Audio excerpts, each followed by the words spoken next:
이 광고가 흐르는 30초 동안 굶주림으로 사라져가는 아이들은 6명. 당신의 전화 한 통이 이 아이들의 생명을 지킬 수 있는 빵과 물이 됩니다. 한 아이의 생명을 구하는 것보다 더 값진 일이 있을까요? 월 2만 원이 만드는 작은 기적. 지금 당신의 전화로 시작됩니다. 1899-7325 1899-7325 Save the Children.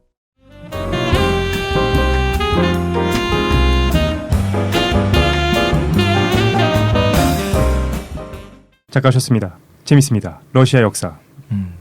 아까 깡쌤이 했던 얘기 맞는 것 같아. 거리적으로는 가깝지만 심리적으로는 너무 멀다. 잘 모르는 역사인데 그럼 계속해서 러시아 역사 얘기가 진행되나요? 네, 그렇습니다. 지금 그 최사장님과 독실님께서 자신의 어떤 그 색깔 취향을 고백하셨어요, 저한테. 예? 우리는 러시아를 좋아한다. 러시아. 예. 둘이 쉬는 시간에 되게 연인처럼 알콩달콩 막 러시아 사진 보면서 여기 좋아하고 가고 있어요. 싶다, 막 이거 보자, 막 이러는데. 러시아 하면 뭐 인터넷에 검색하면 요즘 불곰의 나라, 불곰국 불곰국. 해가지고 형님의 나라. 예, 형님의 나라. 그래요? 예, 그 재밌는 사진들도 많고 지금 거기에 어떤 정치적 우두머리도 좀 특이하신 분이죠. 예, 현대 사회에 굉장히 좀 특이한 정치 지도자 또 모시고 계시고 좀 재밌는 나라입니다. 아, 그렇군요. 예, 그 현대 사회에 굉장히 많은 부침을 만들어낸 나라인데, 그래서 제가 지금 그 부침이 어떻게 일어났는지에 대한 좀 그 역사적인 사건들을 쭉 읊어드리고 있지 않습니까? 네. 예, 그래서 두 가지 장면을 봤습니다. 첫 번째는 니콜라이 2세의 대관식, 그리고 두 번째는 피해 일요일 사건. 세 번째 장면은 제가 편지를 하나 읽어드리도록 하겠습니다. 예. 니콜라이 2세의 황후가 편지를 쓰고 있습니다. 아, 네. 아주 정성껏 이 만년필을 굴려서 누구한테? 예, 그 누군가한테 편지를 쓰고 있습니다. 예. 그 내용이 뭘까요? 제가 읽어드리도록 하겠습니다. 황후가 쓴 편지의 내용입니다. 이 편지는 영국에서 시작돼요. 빨리 와주세요. 나는 그대를 기다리고 있어요. 아고지 날려도 됩니까? 아, 예, 알겠습니다. 예. 그대 때문에 괴로워하고 있습니다. 나는 그대의 신성한 축복을 청하며 하느님의 축복을 받은 그대의 손에 입맞추고자 합니다. 나는 그대를 영원히 사랑합니다. 이 편지는 누구한테 썼을까요? 내연남. 글쎄요. 장난 아니다. 남편한테 썼겠죠. 남편이었을까요? 어이없게도 남편이네. 아, 왜냐면 그 됐어, 이미 러시아 끝났어. 정교의 그거잖아요. 수장이었잖아. 아, 네. 남편이네. 예. 그러나 어이없게도 남편한테 쓴 편지가 아닙니다. 이 아버지. 아, 나 알았어요. 삐. 시아버지. 예. 시아버지가 왜 나와? 사이비 종교 지도자. 사회 종교 지도자. 아까 그거에 대해서 해주신다고 했잖아요. 아, 아직 안 나왔구나. 네. 까맣게 읽고 있었어. 맞습니까? 혹시 예, 정답입니다. 이거 상품 있어요? 상품은 아고지를 예. 보여드리도록 하겠습니다. 제기. 아고지. 예, 포켓몬의 어떤 성경인 공산당 선언 한 부 예. 보내드리도록 하겠습니다. 아, 예, 알겠습니다. 아, 진짜로? 네네. 오, 좋다. 요, 좋네. 집에 있어요. 있어요? 아, 있어요? 그 집에 그런 책 금서 아닙니까? 아니야, 무슨 금수야. 포켓몬. 최 사장님 평생 읽어야 된다고 했던 책 중에 하나. 맞습니다. 예. 이 편지를 받은 사람이 바로 그 위대한 유명한 인물입니다. 위대한. 러시아 제국을 말아먹은 예. 라스푸틴이라는 사람이에요. 라스푸틴? 라스푸틴. 이름도 푸틴인가요? 지금 푸틴과 연결돼 있나? 라스 알굴과 푸틴 합쳤어. 예. 끝말잇기 하지 마. 그래서 이때 당시가 언제쯤이냐면 이제 1차 세계대전이 1914년 일어나지 않습니까? 예. 네. 그 러시아가 1차 세계대전의 좀 중심 멤버로 활약을 하게 되는데 그렇죠. 예, 이것 때문에 엄청난 사상자가 생기게 됩니다. 러시아가 왜냐하면 개박살이 나거든요. 1억 5천만 인구 중에 약 뭐 1%인 뭐 150만 명이 징병됐다 이런 얘기가 있을 정도로 많이 모였는데 한 1915년까지 뭐 전사자만 15만 명, 포로만 해도 89만 명 이 정도였다고 89만 하니까 그 러시아는 그 정도 단위가 좀 큽니다. 예. 예. 물가가 한 2년 만에 2배, 3배가 뛰어버리고 막 하다가 보니까 완전히 나라가 개판이 돼버립니다. 1914년 이후로. 그래서 이렇게 많은 사람들이 목숨을 잃고 엄청난 인원과 물자가 전쟁에 동원되고 경제가 파탄났는데 그 와중에 러시아 궁정은 뭘 하고 있었냐. 이 라스푸틴이라는 이상한 인물에 의해서 철저하게 농락당하고 있었습니다. 그래요? 네. 그래서 이 라스푸틴이라는 인물을 소개를 좀 해드릴게요. 이 사람은 원래는 그 시바리아래 시바리요? 시바리아 벌판. 시베리아죠. 시베리아의 농민 출신이에요. 가난한 농민 출신이었고 어렸을 때 말을 훔치다가 마을에서 쫓겨났다 그래요. 그 러시아 정교회의 수도원들을 막 전전하면서 거기서 뭔가 종교적인 영감을 얻은 것 같습니다. 접신을 했을 수도 있고 여러 사이비 종파들 그때 당시 이제 나라가 흉흉하고 이러면은 당연히 여러 종파들이 창궐 하지 않습니까? 네. 예, 각자가 메시아를 내세우는 이상한 종교들이 창궐하게 되는데 거기에서 이 사람이 이제 그걸 뭔가를 배운 것 같아요. 그리고 특히 그 사람이 속해있던 종파가 당시에 유행했던 최면수를 좀 활용하는 종파였다고 합니다. 네. 예, 그래서 그 최면수를 거기서 배운 어떤 일종의 신흥 종교인이죠. 종교 지도자였고 이 사람이 1904년경에는 이 페테르부르크에서 귀부인들 사이에서 굉장히 많은 신도를 얻었다라고 합니다. 이 사람 사진을 보시면 사진이 있어요. 아 그래요? 예, 그러면 유명한 사람이요? 그 어떤 느낌이랄까 영화 배우 느낌이 바로 나요. 그 분위기나 이런 것들이 범상치 않고 그리고 워낙 이제 신묘한 힘을 가지고 있다. 또 예언하는 능력도 있고 꿈에서 뭔가를 본다. 이런 소문들이 쭉 퍼지다가 보니까 그 사회에서 굉장히 유명했던 인물입니다. 근데 이 라스푸틴이 황후 알렉산드라의 관심을 갖게 됩니다. 이 사건이 뭐냐면 알렉산드라가 원래 딸만 4명이었어요. 근데 늦둥이로 어렵게 황태자를 낳습니다. 근데 이제 이 황태자 알렉시우스가 안타깝게도 혈우병을 가진 채로 태어나요. 혈우병이 그거죠. 그 뭐죠? 응고인자가 네. 부족해서 피가 응고가 잘 안 돼요. 네. 그래서 우리가 일상생활에서 살짝 부딪혀도 사실 다 내부에서 멍들듯이 이렇게 피가 나잖아요. 그게 그래요? 다 굳는 거예요. 근데 허혈병이 있는 사람들은 피가 안 굳기 때문에 그냥 충격을 받아서 내부에 그냥 푸른 멍이 드는 걸 넘어서서 계속적으로 피가 이제 멎지 않는 거죠. 그래서 일찍 죽는 그 오, 유전병이에요. 네. 이게 그 보통 배워요. 혈액병 유전자 같은 경우에는 그 열성 유전이기 때문에 여성의 경우에는 유전인자를 가지고 있어도 나타나지 않아? 네, 그 잘 발현하지 않는데 남성은 무조건 발현을 하게 되고 X 염색체를 가지고 그렇죠. 유전이 되는 거죠. 네네. 예. X 염색체에 있어서 그래서 그거를 물려받으면 남자는 백방. 그렇죠. 여성은 2개가 다 이제 혈액병 유전자를 가지고 있으면은 사망하기 때문에 네. 아예 태어나지 않고 하나만 있는 보인자가 가능해요. 그러니까 어머니가 보유하고 있을 수도 있는. 보유하고 있었던 거죠. 그렇죠. 네. 그래서 이제 이 혈우병을 자기 아이가 걸려 있으니까 얼마나 힘들었겠습니까? 예. 그래서 안 그래도 사이비 종교에 많이 빠져 있었는데 네. 이 황태자 치료를 위해서 온갖 무당, 뭐 목사님, 스님 이거 다 부르는 거예요. 이때 스님은 없었겠죠? 아 그렇군요. 예. 어쨌든 온갖 종교인들을 다 불러가지고 하는데 그 중에 라스푸틴이 있었던 거예요. 근데 정말 신기하게 라스푸틴이 기도만 하면 출혈이 멈췄다고 합니다. 진짜? 네. 황태자의 출혈이 실제로 멈췄대요. 혈우병이 그 멈출 수도 있나?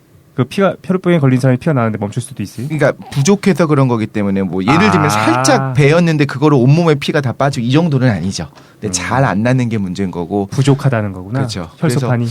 혈소판이랑은 조금 다른 거긴 한데 그래요? 네네네. 그 응고인자가 하나는 아니니까. 아, 네. 네네. 기도를 오래 했을 수도 있죠. 피가 멎을 때. 천재인데? 그런 건 있어요. 보통은 이때는 왜 걸리는지도 정확히 아마 몰랐을 거라서 네. 그냥 좀 편하게 하고 가만히 있어야 되거든요. 그런 기도할 거니까 이제부터 뭐 예를 들면 엎드려라 누워라 이런 식으로 해갖고 좀 나았을 수도 있겠죠. 예. 그래서 뭐 여러 가지 설들이 있는데 뭐 최면수를 잘 활용했을 것이다 라는 설도 있고 그러면 이제 제일 합리적인 설명은 단지 운이 좋았을 수도 있죠.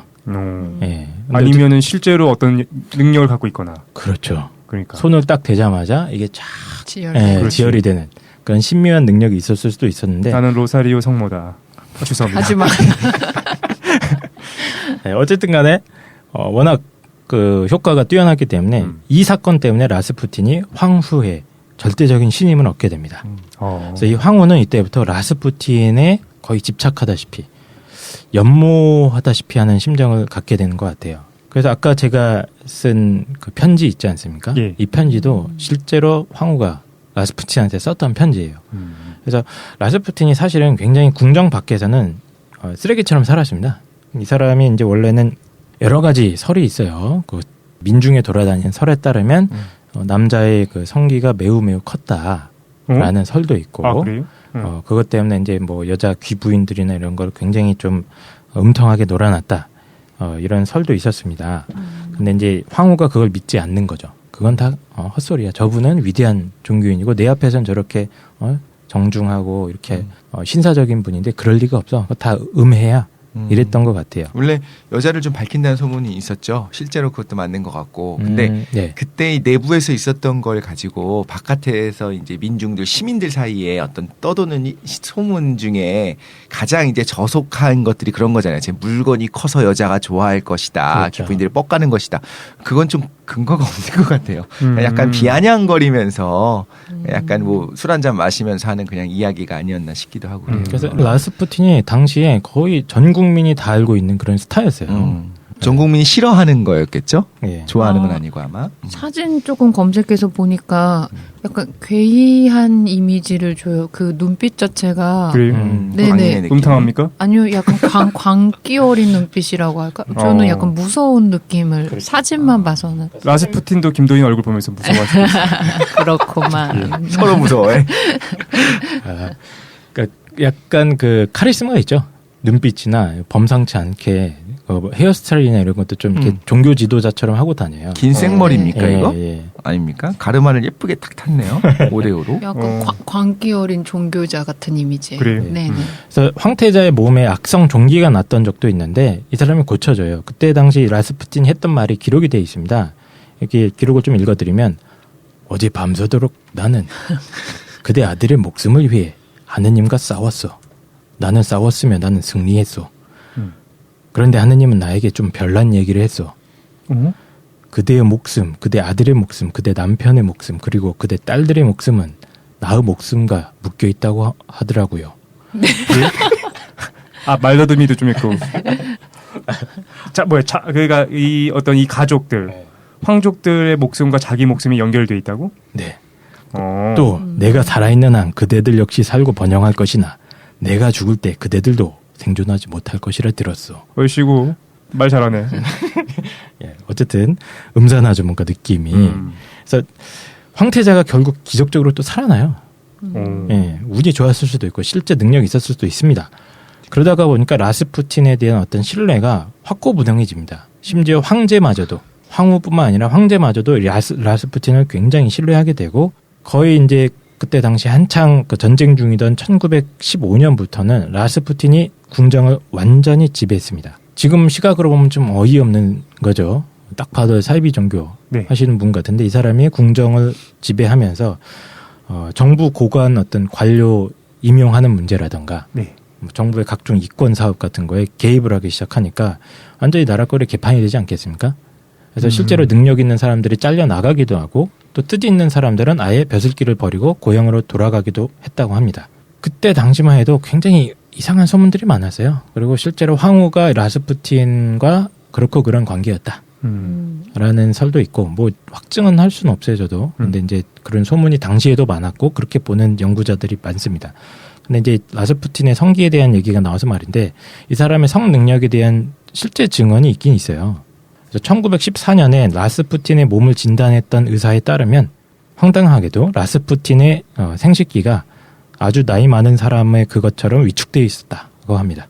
예. 거의 성교가 불가능했을 것이라고 진단했다고 그래요. 아, 그래. 실제로는. 예. 그래서 각종 알코올 중독에다가 매독에 걸린 적도 있었거든요. 이 사람이. 라스푸틴이. 당시에 좀 그 러시아나 쪽에 매력도 네. 많고. 그래서 그랬을 거라고 하는데 이렇게 되면 이제 민중에 떠도는 괴담과는 다르죠. 굉장히 증언이. 그러니까 어떻게 보면 이 라스푸틴이라는 인간도 어떤 컴플렉스와 이런 거 덩어리였을 수도 있어요.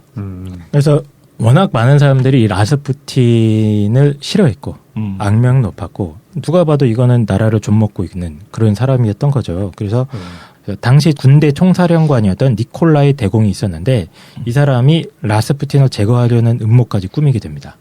예, 근데 라스푸틴이 이걸 눈치챘고요. 결국에는 라스푸틴이 승리해서 오히려 니콜라이 대공이 총사령관에서 해임되는 사건이 일어나요. 예, 그리고 이런 식으로 라스푸틴은 이제 유능한 국방부 장관이나 외무부 장관들을 다 잘라냅니다. 그리고 내무부 장관에는 아주 멍텅구리에 가까웠던 이름이 어려워요.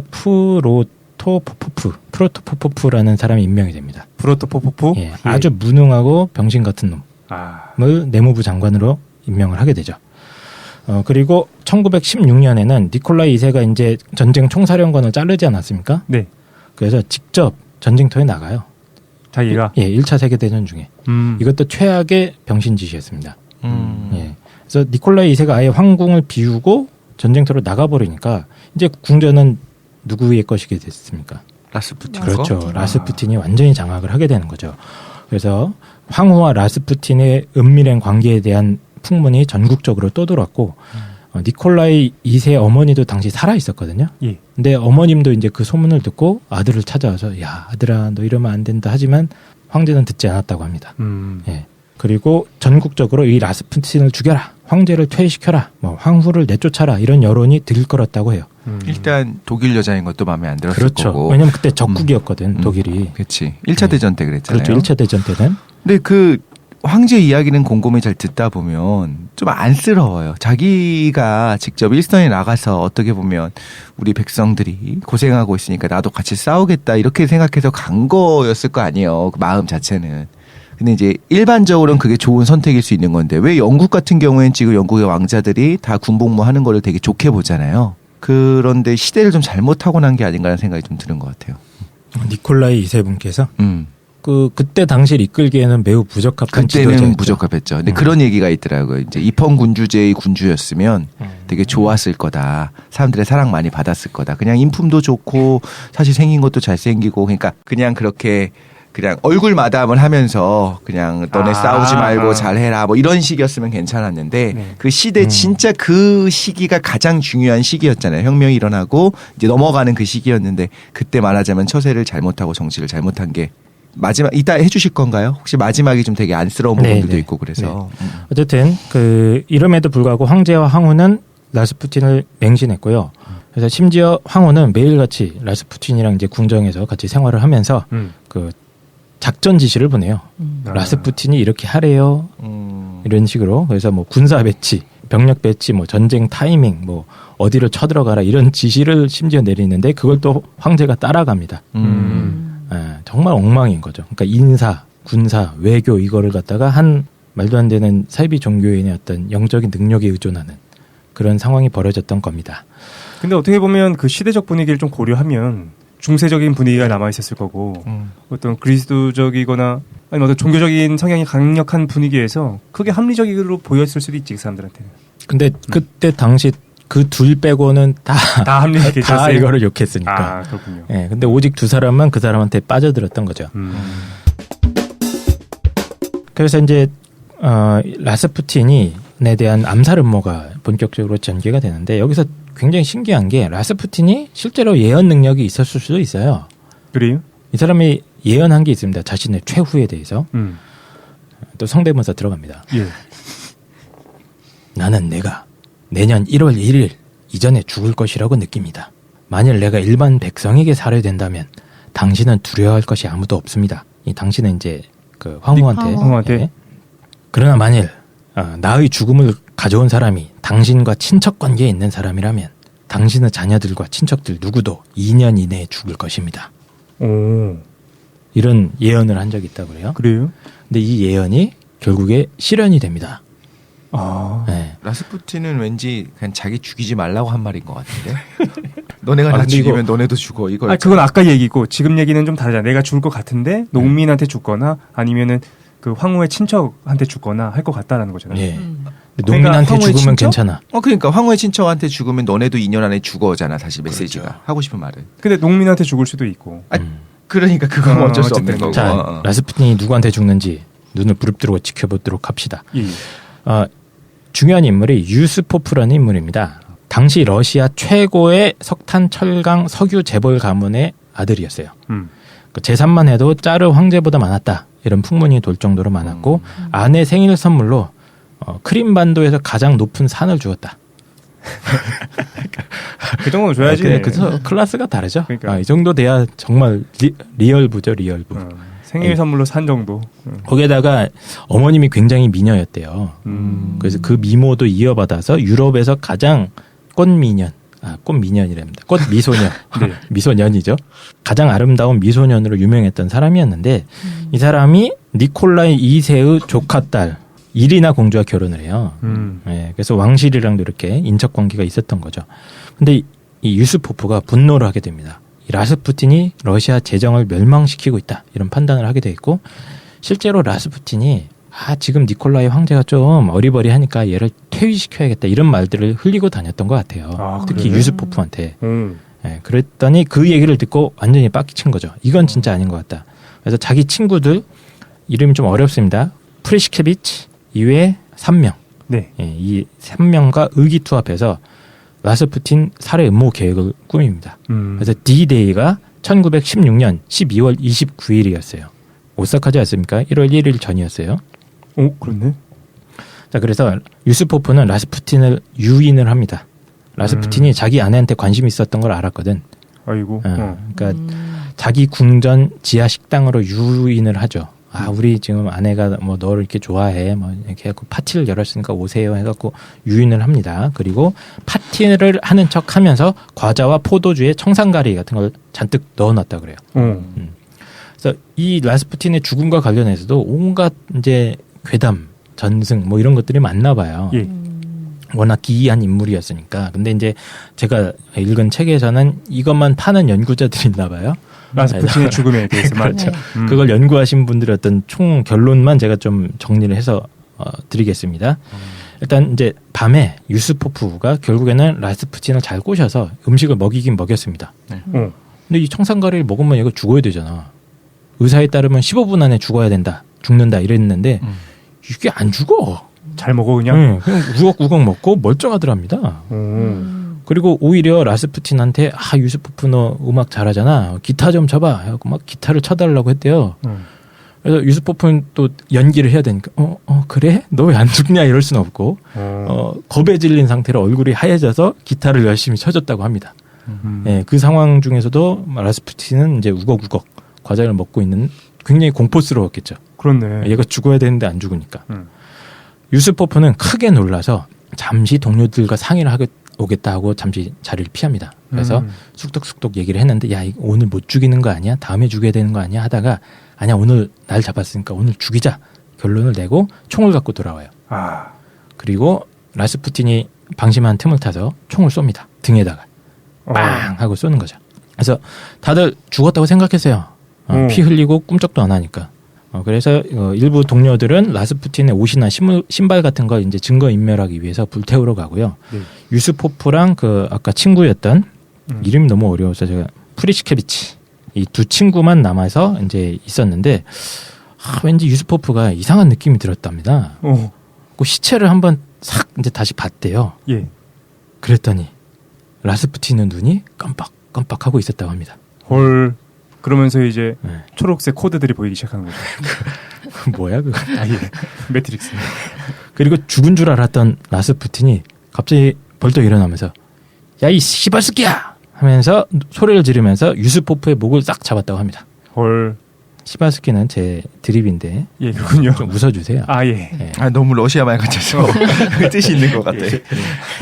그래서 얼마나 놀랐겠습니까? 총 맞고 죽은 줄 알고 있었는데 갑자기 일어나서 막 돌아다니니까 그래서 완전히 유스포프가 정신이 빠졌다고 그래요. 그래서 얼굴이 하얗게 질려가지고 바로 집 밖으로 주랭랑을 쳤다고 합니다. 그러자 같이 있었던 프리시케비치가 깜짝 놀라가지고 다시 총을 들고 뛰어갔습니다. 근데 없어졌어요. 라스푸틴이. 네, 시체가 사라진 거야. 놀라가지고 여기저기 찾아보니까 라스푸틴이 유스포프 이 새끼 죽여버릴 거야 하면서 쭝얼쭝얼거리면서 눈을 맞으면서 정원을 막 걷고 있는 거예요. 걸어가고 있는 거예요. 총을 맞고 피를 흘리면서. 피를 흘렸고 청산가리 먹은 상태에서. 청산가리까지 먹었는데 그래가지고 이 프리시케비치가 끝까지 쫓아갔고 3방을 더 쏴가지고 죽였다고 합니다. 네. 그래서 이 사람들은 이제 그 라스푸틴의 시체를 인적이 드문 운하 속에 풍덩 던져버렸어요. 그래서 뭐 여러 소문들이 있는데 뭐 라스푸틴의 죽음의 원인이 뭐 익사다. 총상도 아니고 독살도 아니고 익사였다. 라는 설도 있고 한데 뭐 그건 아닌 것 같고. 총 맞았는데도 안 죽은 거지. 그래서. 근데 실제 그 부검 결과는 총상으로 죽었다라고 그래요? 합니다. 이제 부검을 했어요 실제로. 예. 근데 그거는 이제 좀 과장되잖아요. 그렇죠. 이런 사건들이. 그래서 라스푸틴이 뭐 정말로 기이한 능력을 가진 게 아닌가 해서 이상한 소문들이 있는데 실제로는 총 맞아 죽은 거라고 결론을 그러니까 내린 게 맞습니다. 익사냐 아니냐는 폐에 물이 차 있는지를 보고 알 수 있거든요.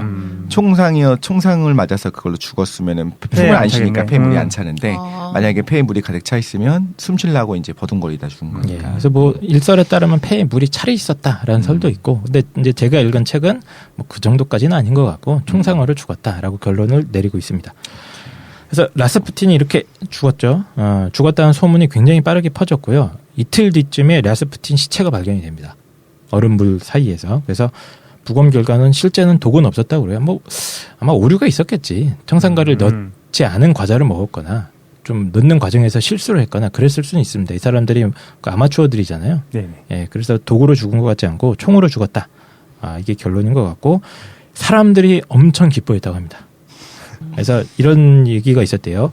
개한테는 개 죽음이 딱이지. 예, 그래서 굉장히 많은 사람들이 좋아했고 암살에 참여했던 이 멤버들이 막 공공장소에 나가면 막 박수가 할채가 쏟아졌다고 합니다. 그 정도. 드디어 이 새끼 죽였다고. 예, 그리고 이 사람들이 재판도 열리지 않았어요.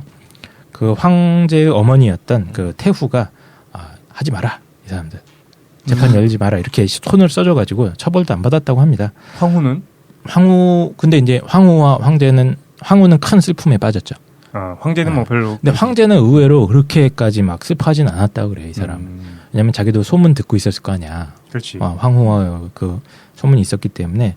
그래서 많은 사람들이 이제 이 사건 이후 황제와 황후가 제정신으로 돌아올 것을 기대했으나 결론은 어떻게 했습니까? 전혀 그렇지 않았죠. 그래서 오히려 이 사건 이후에 니콜라이 2세가 더욱 폐쇄적이 돼가고 세상이랑 더 멀어져 갔다.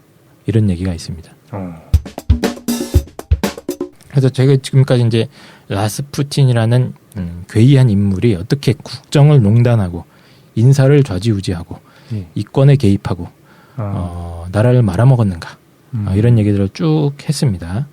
혹시 새마음 운동이나 이런 건 들으셨나요? 뭐 비슷한 거 했을 수는 있어요. 그렇죠. 그 러시아어로 새로운 영적 운동 이런 걸 했을 수도 있고요. 영적 운동. 라스푸틴이 죽은 게 이제 1916년 12월 아니었습니까? 근데 정말 신기하게도 라스푸틴의 예언이 실행되기 시작합니다. 맞다. 예언 있었죠, 그전에. 그렇죠. 내가 1월 1일 전에 죽을 것이다 했는데 12월 친족들한테 죽으면 얘네도 다 죽는다. 12월 말에 죽었고 그리고 유스포프가 친족이었거든. 친족이었어요? 그 니콜라이 2세의 그 조카, 조카랑 결혼했습니다. 그러니까 황실 인척한테 죽은 거잖아. 예.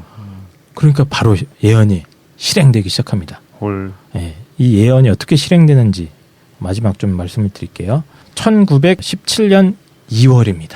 우린 수미 쌍관의 법칙에 의해서 이 방송 맨 처음에 제가 읊어드렸던 그 사건으로 다시 돌아오게 됐습니다. 예, 그 6일 동안의 사건 기록 있지 않습니까? 그렇지. 예, 1917년 2월 23일부터 한 2월 27일에서 2월 28일까지 그 사건이 이제 일어나게 되는 거죠. 이게 왜 그러냐면 전쟁 이후 1차 세계대전 이후 엄청나게 누적된 불만이 있었던 거예요.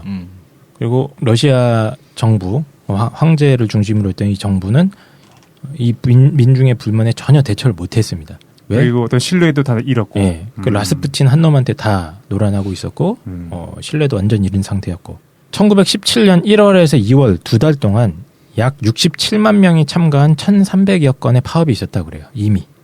이야. 왜 그러냐면 당시에 그 주요 식량 그 충족률이 한 50% 정도만 공급이 되고 있었대요. 그러니까 최소 수요량에 밀과 보리가 한 50% 정도밖에 공급이 안 되는 상황이었습니다. 그 정도로 개판이었던 거죠. 그래서 심지어 경찰이나 관료, 군인들마저도 식량 배급을 받기 위해서 몇 시간 동안 줄을 서야 하는 상황이었어요. 이 정도로 개판이었는데도 황제는 전쟁하러 밖에 나가 있고 라스푸틴과 황후가 마음대로 지금 국정을 농단하는 그런 상황이었던 거죠. 그러다가 보니까 이제 드디어 불만이 폭발해서 2월 23일부터 부녀자의 날을 맞아서 노동자들이 빵을 달라는 구호를 외치면서 뛰어나왔고 그리고 약 며칠 뒤에는 실제로 병사들이 이게 사실 결정적인 계기였다고 그래요.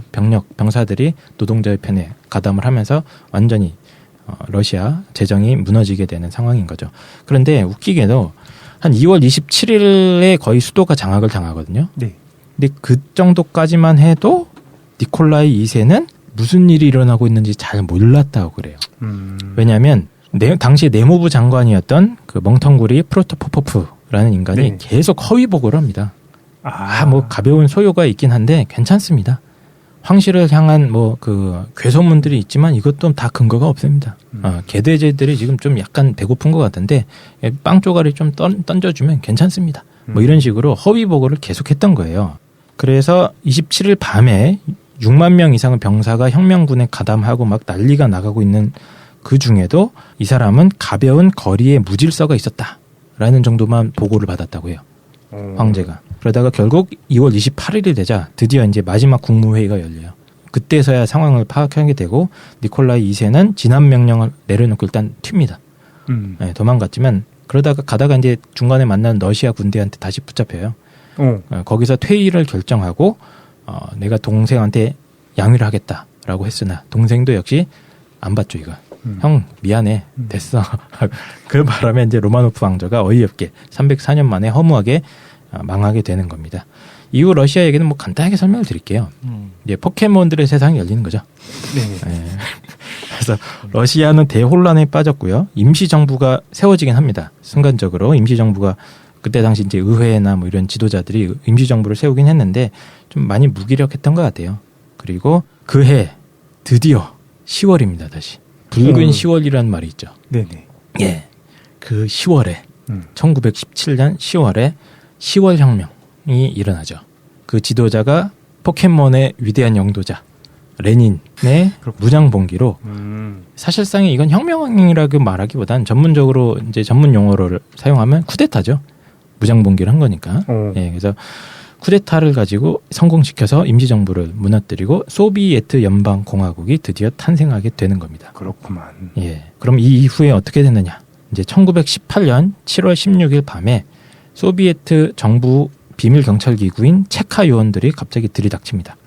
그래서 니콜라이 2세의 식구들이 많았거든요. 그래서 뭐 하녀도 있었고 황제, 황후, 딸이 4명이 아들도 1명 있고 뭐 있었는데 그 10여 명에 되는 식솔들이 지하실에 다 끌려가서 잔인하게 학살당했다. 총살당합니다. 결국 실현이 됐죠.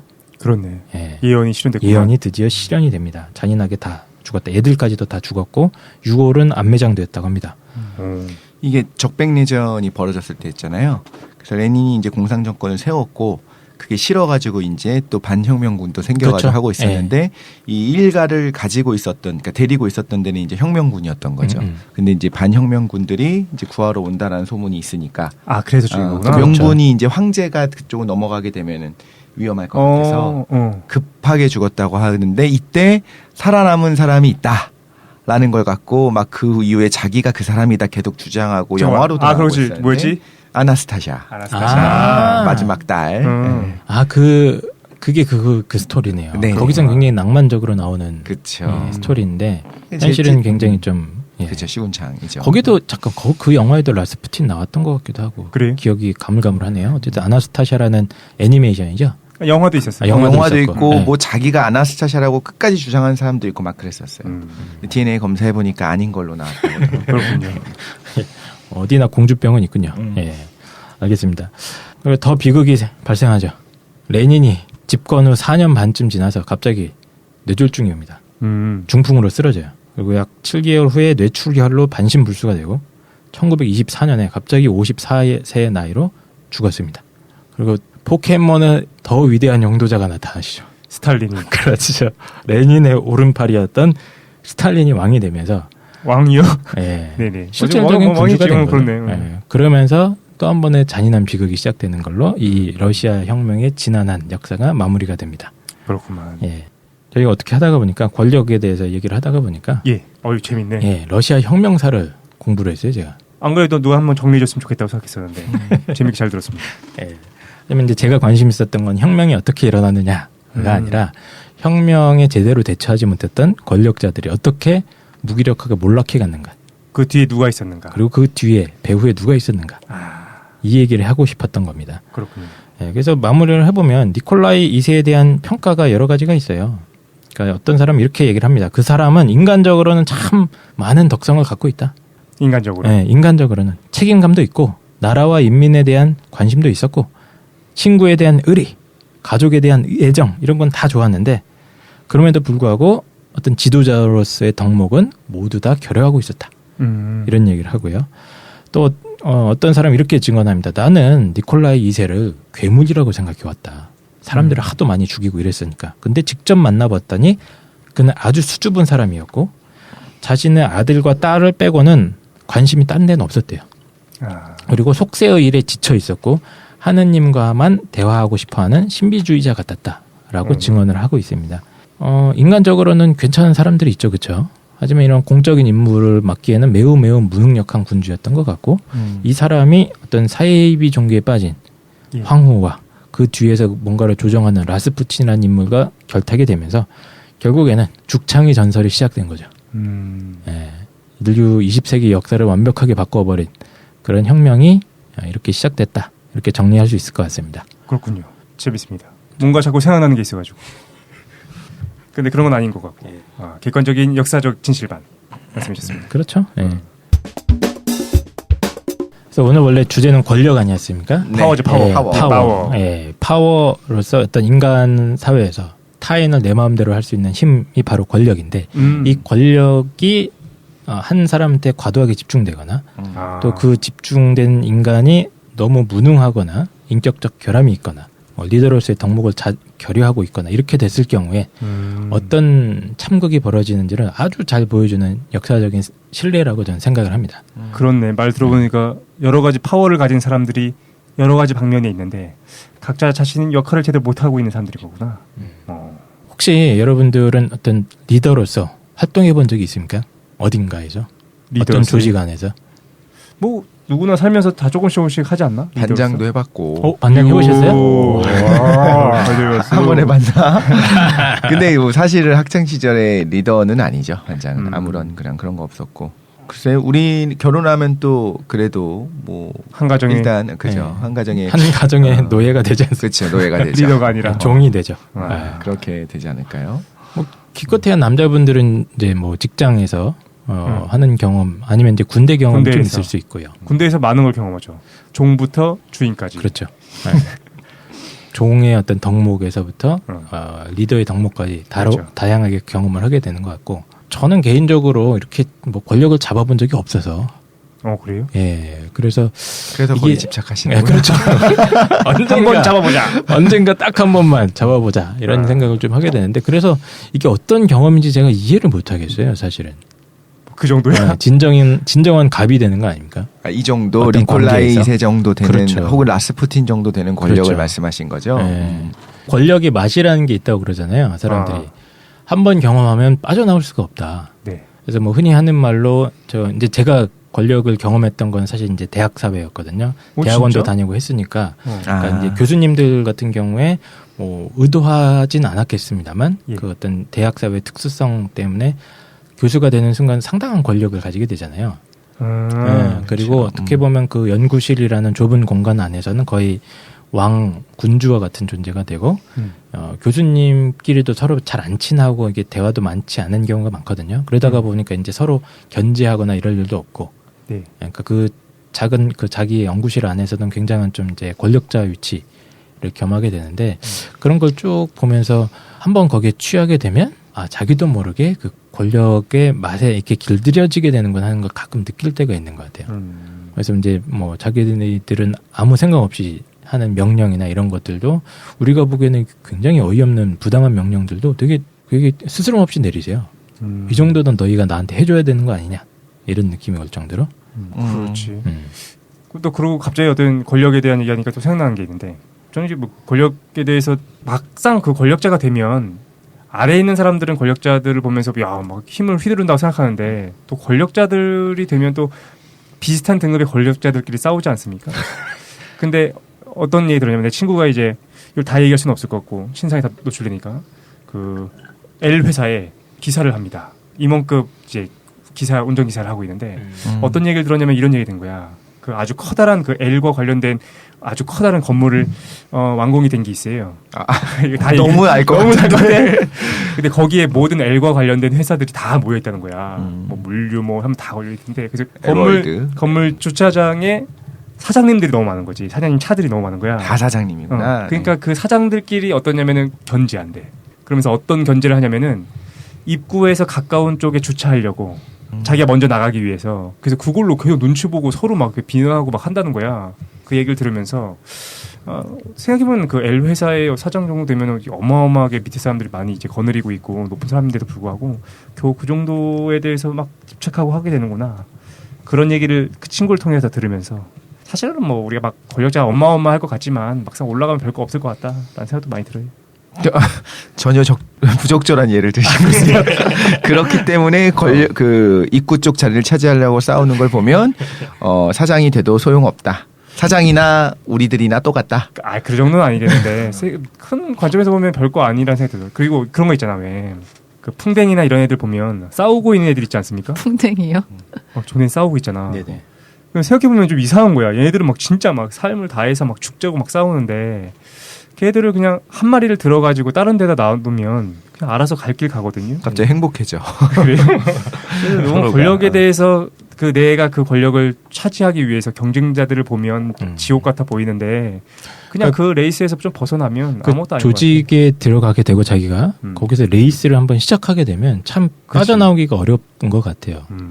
저도 뭐 경험은 못 해봤습니다만 이게 저는 관찰밖에 못하지 않습니까? 주변에서. 예. 이제 조직 생활을 하시는 분들이나 이런 걸 쭉 보면 그 안에서 자기들끼리 은근한 경쟁, 좀 더 하이 랭크로, 좀 더 위기의 상위 질서로 올라가기 위해서, 상위 구조로 올라가기 위해서 굉장히 많은 노력, 긍정적인 노력도 하지만 이제 좀 뒤로 뭐 암투도 벌이고 뭐 견제도 하고 막 뭐 험담도 하고 이런 것들을 쭉 보면은 참 이게 그 인간의 본성이기도 하겠구나 이게. 그런 생각도 많이 듭니다. 생각해보면 웃긴 게 누구를 견제하고 경쟁하냐면은 내 가시권 안에 들어온 사람들하고만 경쟁한다. 너무 높거나 너무 낮은 사람은 아예 보지도 않고 그런 생각이 막 갑자기 권력과 파워 얘기하니까 생각이 들었습니다. 근데 그래서 예전에 사이코패스 편에서 잠깐 했었던 것 같긴 해요. 대기업 같은 경우에는 그런 것들이 말도 못하게 일어난다. 그리고 라인이 있어야 되고 자기가 위로 올라갈 수 있는 사람인지 아닌지 이미 본인은 알고 있다라고 이야기를 했었거든요. 그런데 그런 얘기 한 적이 있었지. 네. 근데 그게 권력을 위한 투쟁인 경우도 있지만 노력일 수도 있지만 그게 아니라 생존을 위한 거일 수도 있거든요. 그래서 밀려나면 그냥 권력에는 멀지만 내가 그냥 평생 먹고 살만하게 할 수 있으면 모르겠는데 그게 아닌 경우가 많으니까 이 라인에서 밀려나면 권력뿐만 아니라 아예 퇴출이 된다든가 생존 자체가 어려질 수 있으니까 그런 것라는 생각도 들고 요즘 그래서 열풍이 있는 것 중에 하나가 뭐 전문직이야 워낙 뭐 꾸준했었지만 공기업 같은 경우에 뭐 꿈의 직장이다 신의 직장이다 이렇게 얘기하잖아요. 네. 근데 공기업을 들어간다고 뭔가 이제 어마어마하게 뭐 소득이 높다든가 그러니까 뭐 전문직 정도로 뭐 소득이 높다든가 이런 건 아님에도 불구하고 잘릴 걱정 없이 꾸준히 다닐 수 있고 막 그렇게 얘기하잖아요. 예. 그러니까 권력의 핵심으로 들어가는 건 아니지만 그래서 그런 열풍들을 보면 사람들이 정말 추구하는 건 어쩌면 권력인 경우도 물론 있겠지만 많은 경우에선 그냥 안정적인 거 있죠. 그걸 추구하는 게 아닌가라는 생각도 좀 들어요. 생각해보면 이제 독실의 얘기는 그건 거지. 오늘날 지금 이제 각박한 지금의 상황에서의 권력이라는 게 생존 문제와 연결돼 있기 그렇죠, 때문에 네. 그 투쟁에서 멀어지면 생존이 힘들어질 수 있으니까. 그렇구만. 근데 이제 이 권력이라는 게 문제가 뭐냐면 내가 권력을 쥐고 있는 상황이면 견제받기가 참 어렵지 않습니까, 자기가? 그렇지. 그렇죠. 그러다가 보니까 군대의 경험만 해도 이제 위에 분들이 아래 사람들이 보기에는 굉장히 답답하고 짜증나고 왜 저런 멍청한 결정을 내리나 하는 경우가 실제로 많지 않습니까? 그럼에도 불구하고 말을 못하게 되고 윗사람이라는 이유로 그러면서 이제 조직이 산으로 가거나 이런 이제 러시아 마지막 대정처럼 완전히 말아먹는 경우가 너무 많다는 거죠.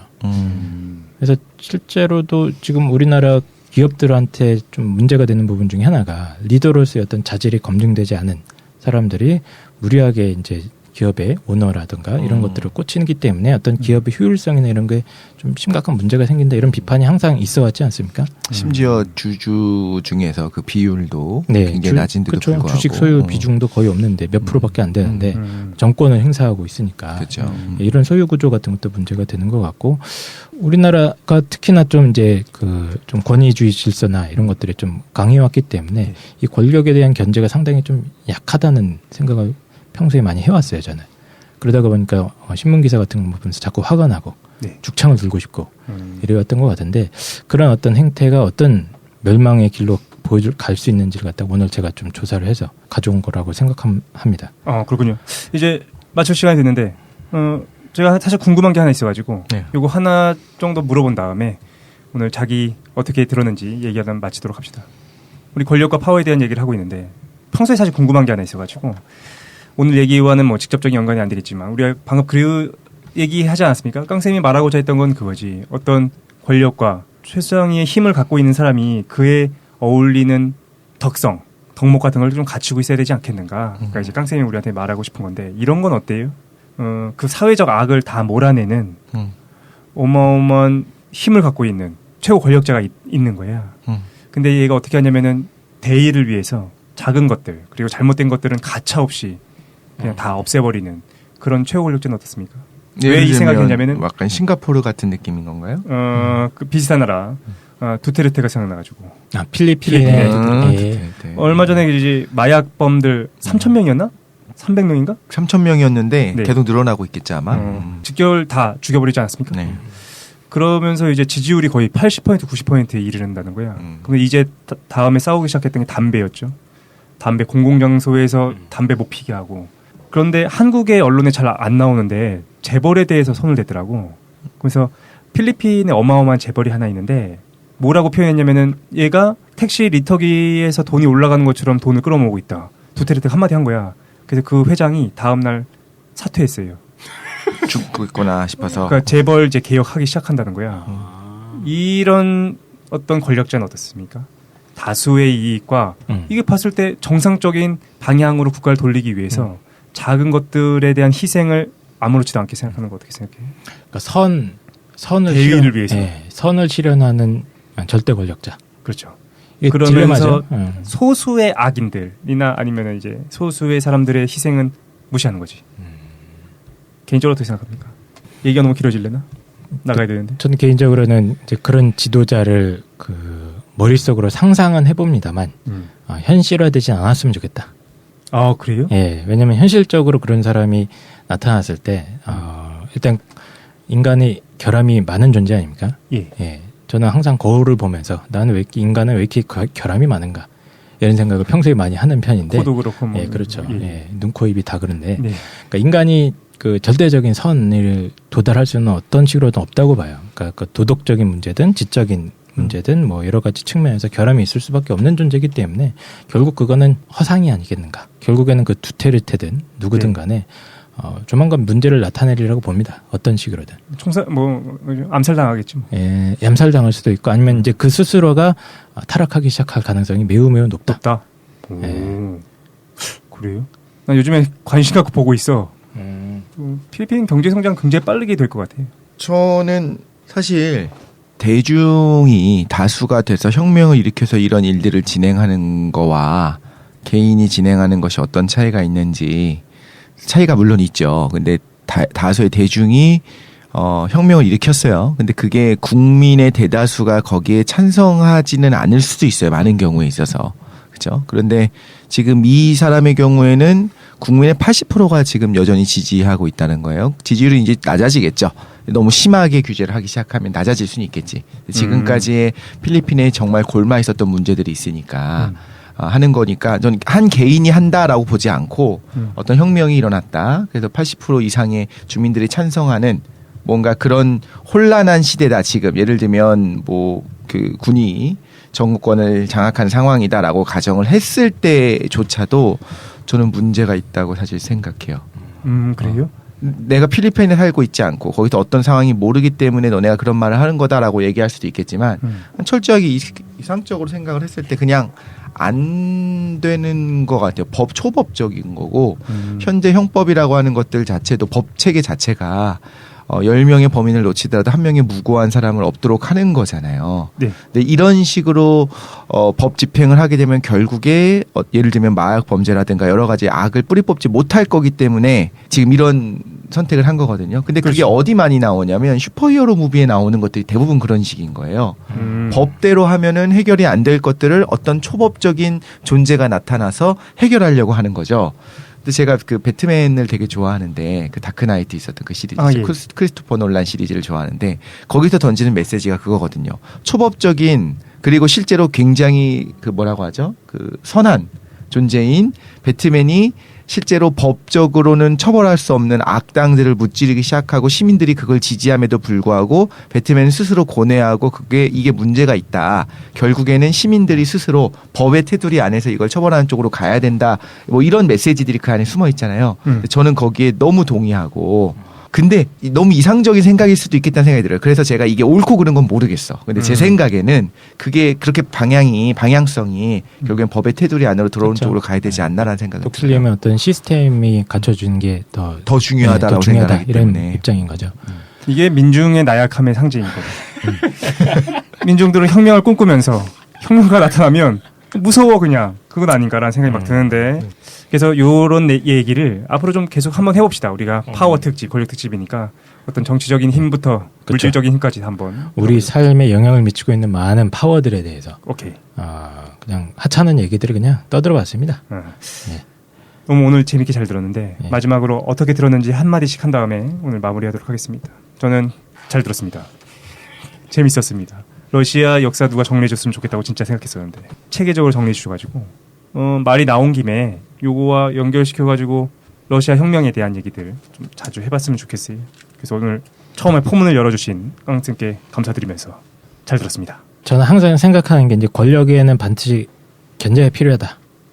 오늘날 민주주의 사회에서는 당위적인 명제 아닙니까? 근데 이게 참 어려운 것 같아요. 특히 이제 내가 권력자의 위치에 갔을 때 이것도 굉장히 중요한 문제라고 생각을 합니다. 온 국민이 지금 갑을 관계 이런 거에 대해서 문제의식을 갖고는 있지 않습니까?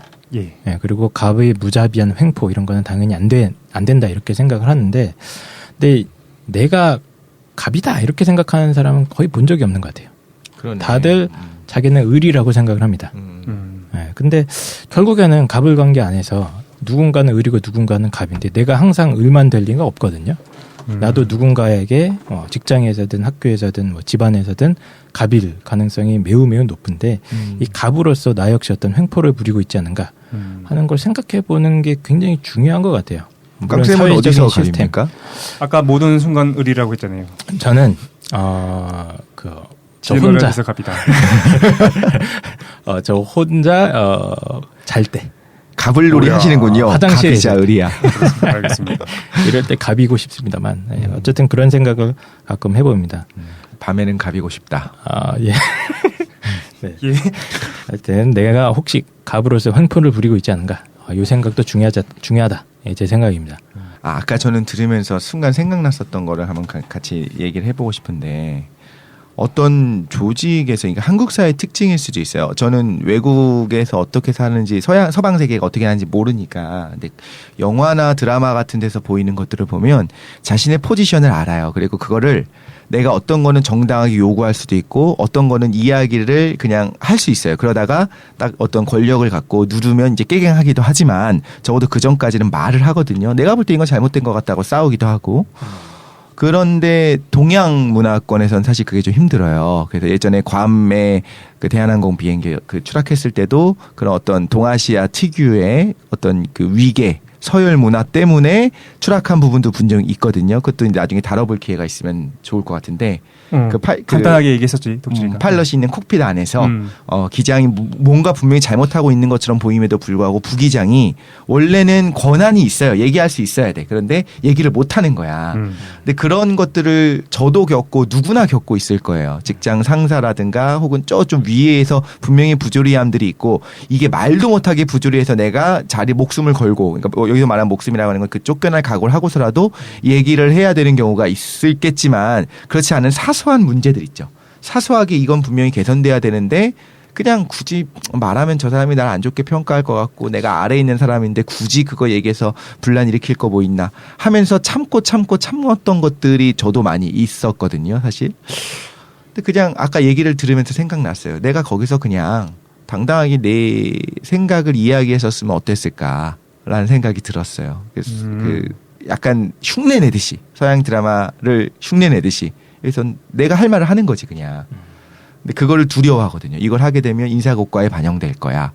근데 제 생각이에요. 여러분이 직장에서 이 말을 듣고서 독실이라는 놈이 그런 얘기를 했으니까 나도 한번 얘기해볼까 하고 상사한테 다리 좀 떨지 마세요. 짜증나 죽겠습니다. 이런 식으로 얘기했다가 어떤 안 좋은 보복을 당할 수도 있겠죠. 그런데 사실 제가 말한 게 실현이 되려면 이런 사소한 것들에 대해서 자기 의견을 충분히 말할 수 있고 그걸 들은 사람도 그렇죠. 그건 사소한 의견이니까 그걸 다른데 공적인 부분에 반영을 안 시킨다는 그런 공정한 사회란 전제 하에 일어나는 건데 그런 사회가 됐으면 좋겠다는 생각이 들어서 아까 잠깐 들었던 생각이었습니다. 저 오늘 잘 들었고 러시아 역사는 따로 이렇게 별도로 접해본 적이 없었던 것 같아요. 근데 이제 그 뭐 세계사나 한국사 이렇게 배울 때 연관되는 내용 중요한 사건들은 배운 적이 있었는데 전반적인 내용 이렇게 훑어주셔서 되게 재밌게 들었었던 것 같아요. 재밌었어요 오늘. 긴 시간 동안 고생하셨고 네. 더 재밌는 힘과 파워에 대한 주제 갖고서 다시 찾아오도록 하겠습니다.